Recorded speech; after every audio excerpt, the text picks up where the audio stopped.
নমস্কার। গল্পের সাহিত্য ইউটিউব অডিও চ্যানেলে আপনাদের স্বাগত। আজ আপনাদের শোনাব হুমায়ুন আহমেদের লেখা আরেকটি অসাধারণ ছোট গল্প, পিশাচ।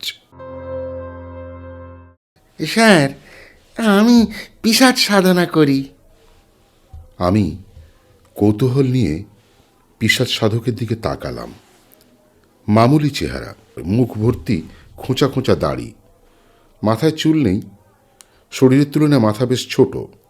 সেই মাথা শারীরিক কোনো অসুবিধার কারণেই হয়তো সারাক্ষণ বাম দিকে ঝুঁকে আছে। তার হাতে কালো কাপড়ে ঢাকা একটা পাখির খাঁচা।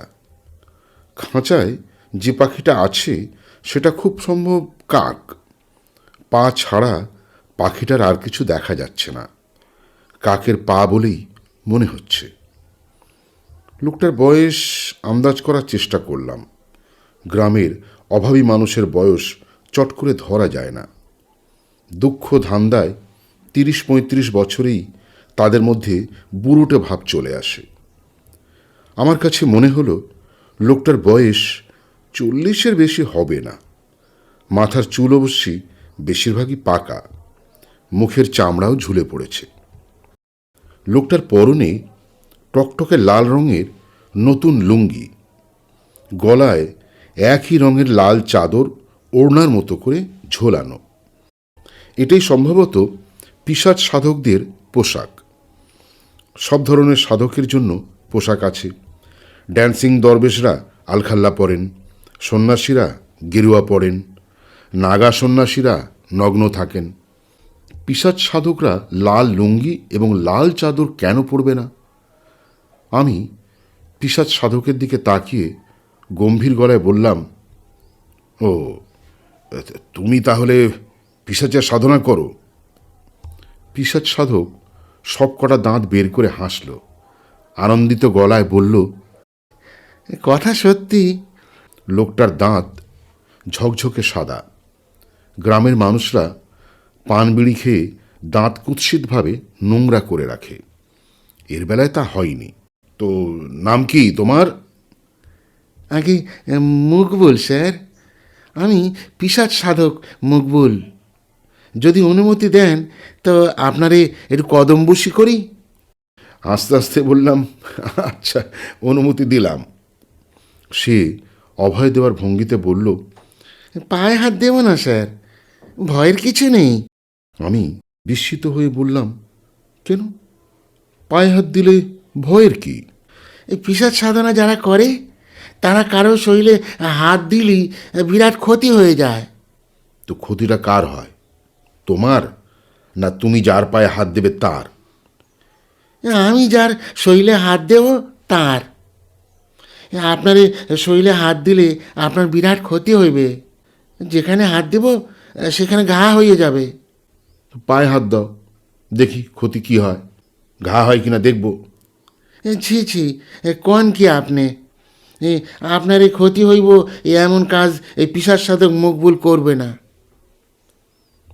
সে আমার পা থেকে ১-১.৫ হাত দূরে মাটিতে হাত দিয়ে ভক্তি ভরে কদমবুসি করল। কদমবুসির পর দুহাত জোর করে চোখ বন্ধ অবস্থায় আকাশের দিকে তাকিয়ে কিছুক্ষণ বিড়বিড় করল।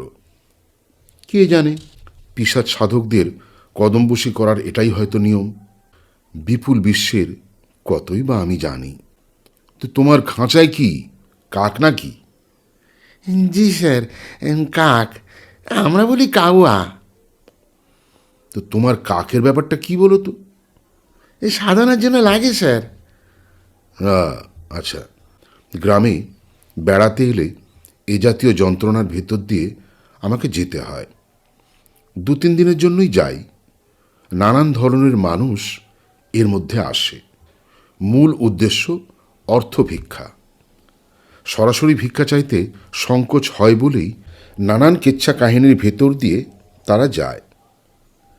একবার এক মাওলানা সাহেব এসেছিলেন। তাকে নাকি আমাদের নবী করিম স্বপ্নে দেখা দিয়ে বলেছেন, তোর ছেলেকে আমার রওজা মোবারকে এসে দোয়া করে যেতে বল। সে যে দোয়া করবে ইনশাআল্লাহ তাই কবুল হবে।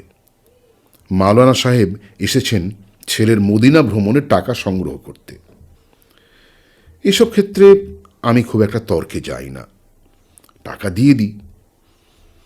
তেমন বেশি কিছু না, সামান্যই, তাতেই তারা খুশি হয়। তাদের প্রত্যাশাও হয়তো অল্পই থাকে। আমি ঠিক করেছি এই পিশাচ সাধককে 50 টাকা দেব। পিশাচ সাধক যে এই টাকা পেয়েই মহা খুশি হবে সেই বিষয়ে আমি নিশ্চিত। তার আনন্দ আরও বাড়বে যদি কিছুক্ষণ তার সঙ্গে গল্প করি। আমাদের অঞ্চলের গ্রামের মানুষ অলস প্রকৃতির।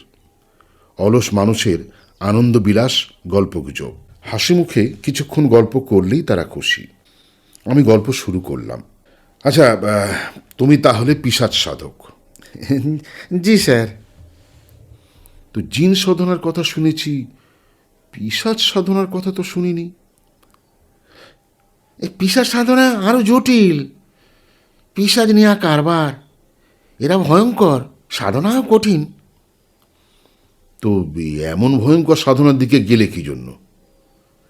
ওই যে বললাম, মন ওই দিকে টানছে। মনের ওপরে তো হাত নাই। কপাল গুনে ভালো ওস্তাদও পেয়ে গিয়েছিলাম। তো ওস্তাদের নাম কি? ওনার নাম কলিমুল্লাহ দেওয়ানি। বাবা, নাম তো জবরদস্ত। উনি মানুষও জবরদস্ত ছিলেন। আলিশান শরীর, কথা যখন বলতেন মনে হয়তো মেঘ ডাকতেছে। এক বৈঠকে 2টা কাঁঠাল খাইতে পারতেন। তো মারা গেছেন নাকি? জি, ওনার ইন্তেকাল হয়েছে। বড়ই দুঃখের মৃত্যু। ঘটনাটা বলবো। তো বলো। এক মঙ্গলবার সন্ধ্যাকালে তিনি ঘর থেকে বাইর হয়েছেন। মনের বেখেয়ালে শরীর বন্ধন দেন নাই। পিশাচ আয়সা ধরল। মট কইরা একটা শব্দ হইল। মাথার মোচড় দিয়া দিল ঘর ভাঙা। পিশাচ সাধনা দেখি খুবই বিপজ্জনক ব্যাপার। বিপদ বলে বিপদ। চিন্তায় চিন্তায় অস্থির থাকি। ভুল ভ্রান্তি হইলেই বাঁচানোর কোনো উপায় নাই। পিশাচ সাধককে দেখে অবশ্যই আমার মনে হলো না সে কোনো রকম চিন্তায় আছে, তাকে বরং আনন্দিতই মনে হলো। তো খাওয়া দাওয়া হয়েছে? জি না, খাওয়া হয় নাই।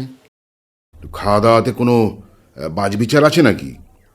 জি না, আমরা সবই খাইতে পারি, তবে টক খাওয়া নিষেধ। টক ছাড়া সবই চলে। মাছ, মাংস, ডিম, দুধ, কিছুতে অসুবিধে নেই।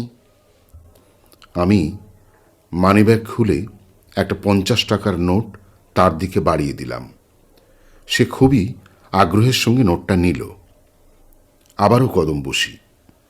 আবারও হাত জোর করে চোখ বন্ধ অবস্থায় আকাশের দিকে তাকিয়ে বিড়বিড়ানি। খাঁচায় বন্দি কাকও এই সময় ডানা ঝাপটাতে শুরু করলো।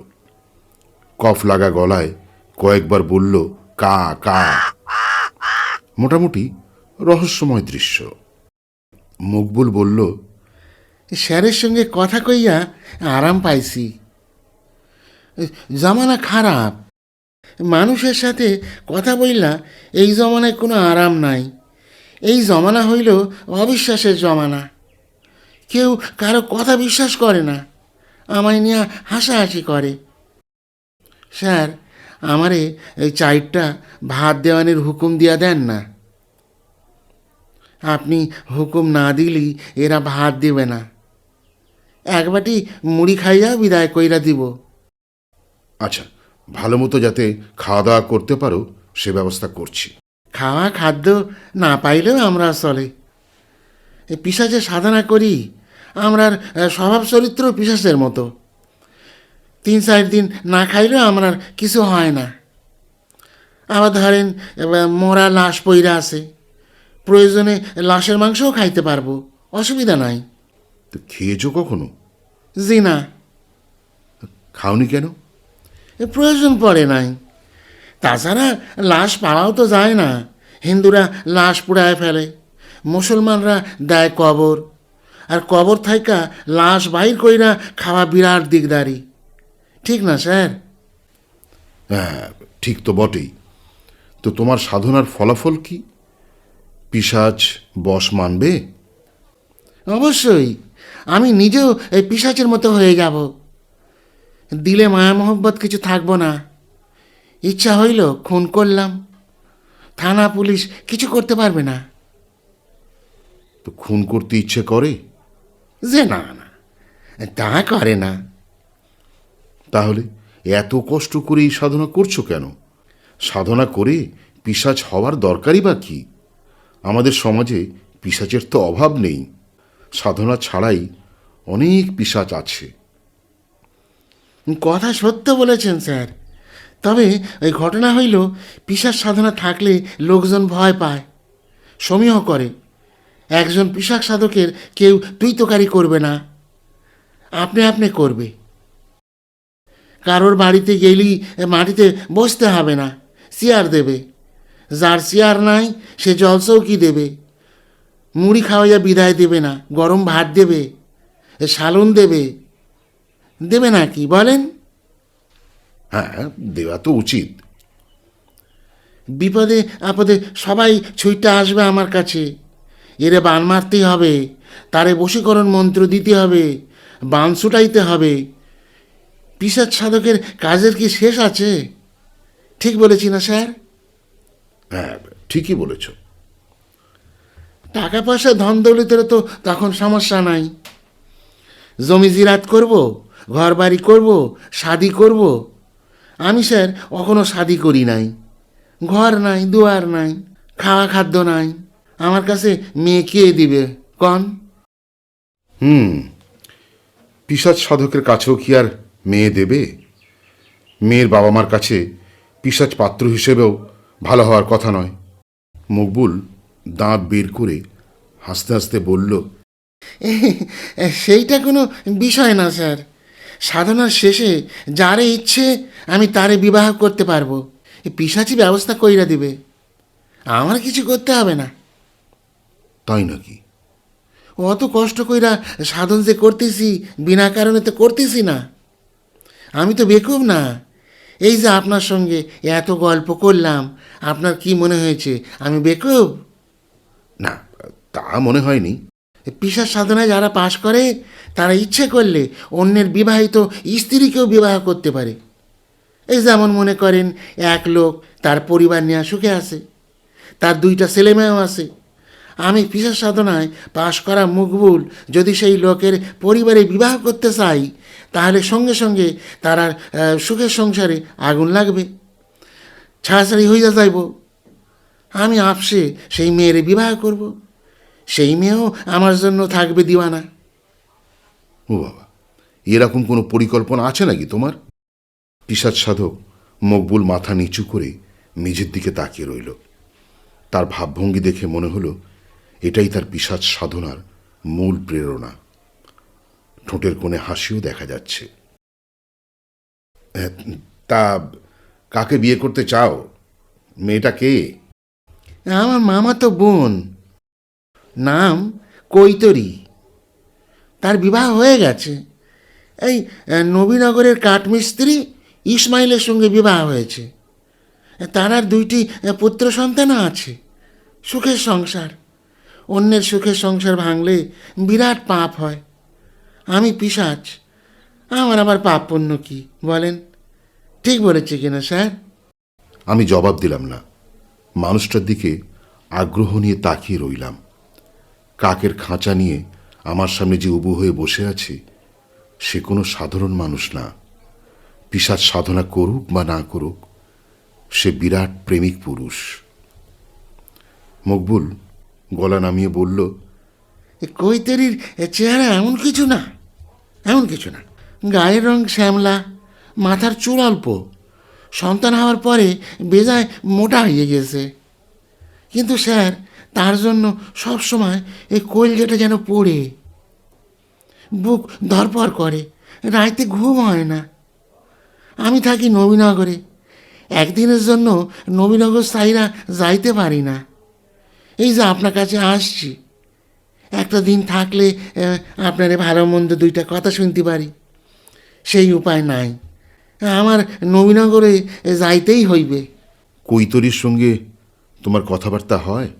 যে না, তার বাড়ির সামনে দিয়ে হাঁটাহাঁটি করি, কষির তারই দেখি। একদিন দেখছি তার ছেলেটারে নিয়ে পুষ্কনির দিকে যাইতেছে। সে আমরা দেখে নাই। ছেলে দুইটাও সুন্দর হয়েছে মাশাআল্লাহ। বড়টার নাম গোলাপ আর ছোটটার নাম সুরজ। বাবা, সব খবরই দেখি রাখো। কি বলেন স্যার, রাখবো না? আপনি একটু দোয়া কইরেন, পিশাচ সাধনা যেন তাড়াতাড়ি শেষ করতে পারি। তুমি সাধনার কোন পর্যায়ে আছো? এই মাত্র শুরু করেছি, সময় লাগবে। পানিতে চুবাইয়া 10টা কাউয়া মারণ লাগবে। এইটা এখনো পারি নাই। এই কাউয়াটা সাথে নিয়ে ঘুরতেছি, এই 6 মাসের ওপরে হয়েছে।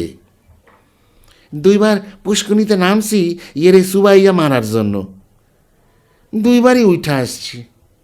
জীবন্ত একটা প্রাণী, পানিতে চুবাইয়া মারা তো সহজ কথা নয়। একবার পানিতে ডুবাইয়াই টান দিয়া তুললাম। কাবা কিছু বোঝে নাই, সে ভাবছে আমি তারে গোসল দিচ্ছি। পশু পাখির বুদ্ধি তো আমাদের মতো না, তাদের বুদ্ধি কম। তো কাকটা ছেড়ে দিচ্ছ না কেন? সঙ্গে সঙ্গে নিয়ে ঘোরার দরকারই বা কি? কাগুয়ার উপরে মহাব্বাত জন্মাইছে, সাইরা দিতে মন চায় না, ছাড়লেও হে যায় না। মহাব্বাতের মর্ম পশু পাখিও বোঝে। এই দেখেন না, ছাড়তাছি, ও যাবেই না। মকবুল খাঁচার দরজা খুলে দিল। কাকটা বের হয়ে এসে মকবুলের চারপাশে গম্ভীর ভঙ্গিতে কিছুক্ষণ হাঁটাহাঁটি করে আবারও খাঁচায় ঢুকে গেল। স্যার, আমার জন্য খাস দিলে দোয়া করবেন, যেন পিশাচ সাধনা শেষ করতে পারি। কাক মারতে পারবে? উপায় কি, মারতে হবে। যে সাধনার যে নিয়ম।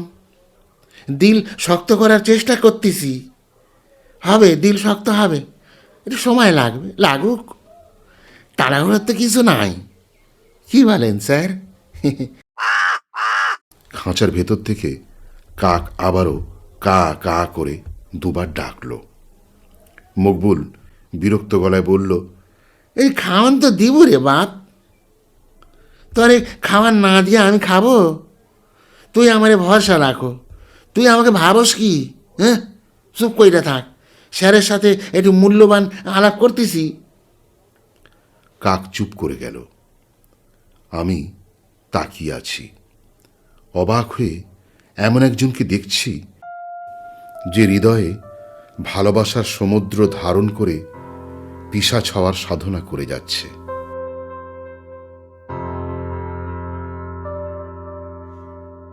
গল্পটা শুনলেন। যদি আপনাদের ভালো লাগে তাহলে সাবস্ক্রাইব ও শেয়ার করে দেবেন। আপনার একটি সাবস্ক্রাইব আমাকে উৎসাহিত করবে আরও নতুন গল্প শোনানোর।